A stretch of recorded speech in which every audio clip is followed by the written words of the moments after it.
Welcome to 4 hours of beautiful silence.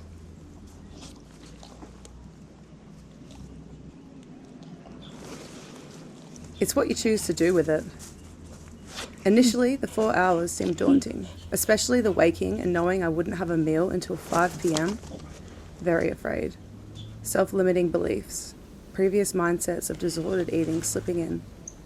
But the one important reminder ringing in my head, this is life. And also, this is sobriety.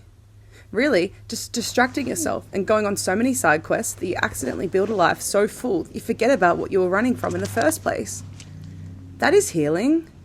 Not focusing on the things you're trying to avoid, not paying too much attention to what you aim to be less of, but instead focusing on what you want to be.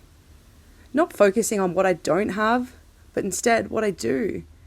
And then all that is left is beauty. Dark to light. I don't crave or need of anything when I'm already so full.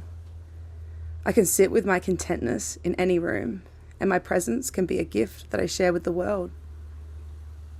People see my light shining so bright, they forget about the darkness that they were trying to run from in the first place. Aho, all of the confused spirits have now clarity and share their messages through me, as I am the one who remains to pass on the baton. And now I pass it on with grace, with humour. I go into this world. They are within me. I have the benefit of all of their knowledge without the earthly constraints that followed theirs. I am free, unbound, untied, able to go anywhere I want, anytime I choose. In fact, I cannot believe I'm not exercising this free will to the lengths that I deserve. Hell, that is my challenge for the month. Exercise my free will more. Say yes. Look at where saying yes through the uncertainty of the mind has led me. Full moon hiking up a random hill with no service, almost giving up twice, fear creeping in about safety, using it as an excuse to almost giving up, not letting that control the narrative, telling myself I can do it. Suddenly, a rainbow appears, reminding me this path is perfectly carved for me. How uncomfortable I allow myself to be will determine how far forward I can move on this path. As if I have courage and faith, as long as I have courage and faith, the universe will align for me. If I don't have the courage or faith right now, I'll never see or know what could have been.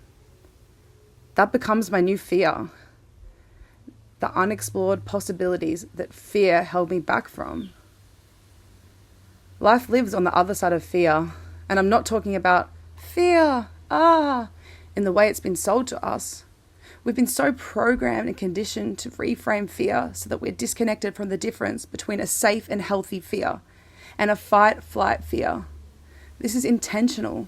This keeps us stuck. This keeps us locked away in our houses, scared of the next move.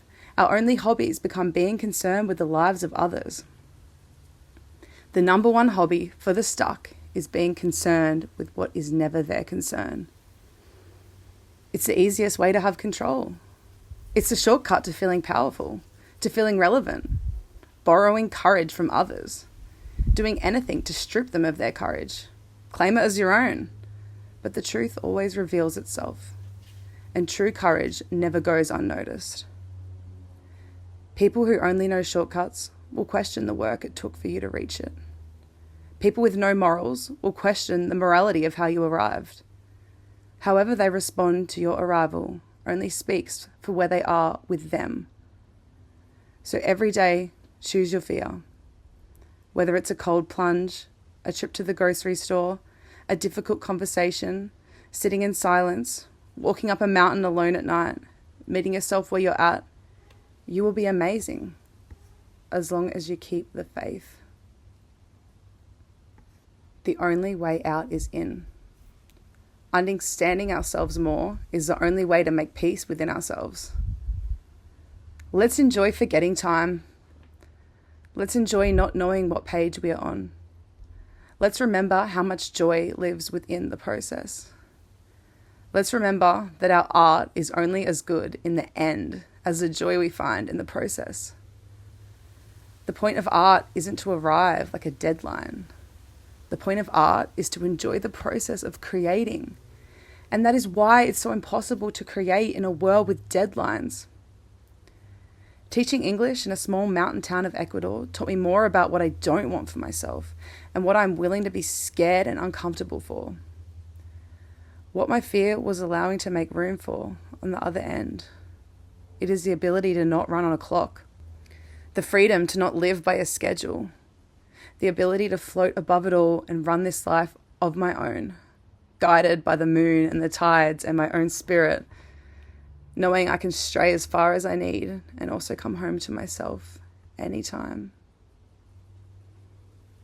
My goal for this ceremony was intention, clarity, of mind, of spirit, of body. I feel so blessed. I feel like I have all of the answers.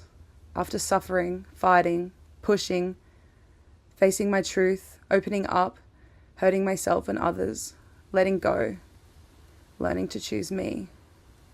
Now, the challenge is putting the answers into practice. How crazy. Today is silence, and the one song playing is I don't wanna talk about it, how you broke my heart, echoing from a random Ecuadorian backyard. The ballad of my childhood. Rod Stewart at my kitchen bench, nursing my mama's broken heart as she improvised to make us the most thoughtful and nourishing recipes known to man, from nothing. A series of unfortunate events scene comes to mind.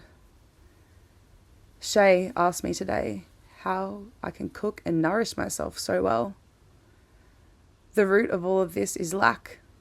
For what I lacked taught me more than I had. For what I wanted taught me.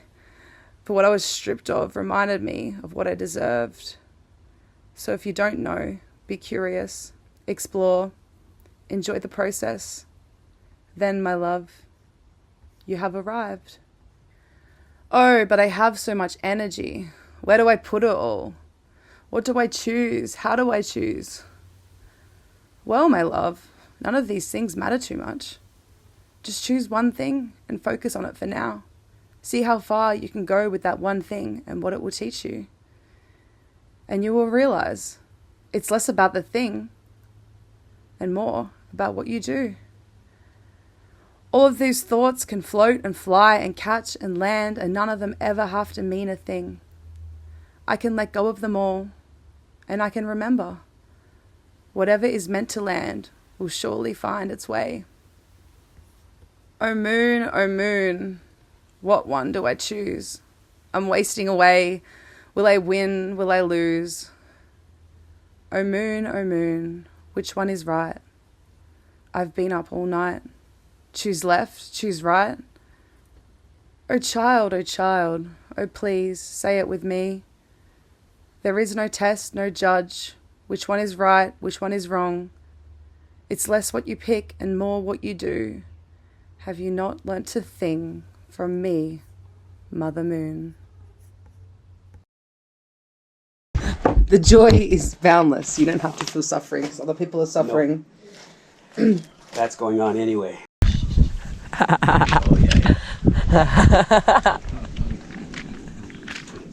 You're sitting duck. It's a good time to be a duck. What do you want me to do? Want me to grab this? No, it's just all the wind is in its favour. Yeah, it's all just chilling. The beautiful chaos is perfectly in place.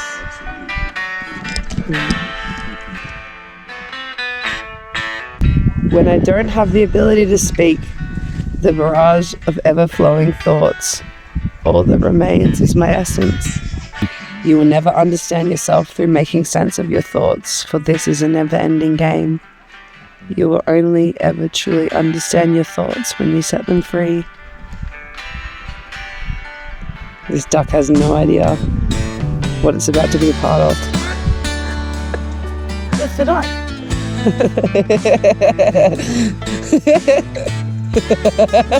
It's like melting. No, it's not melted. See, it was always right beside me.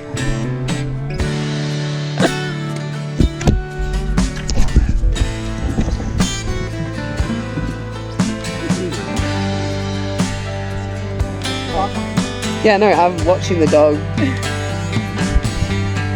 I think you're taking that duck home with you. I hate to tell you.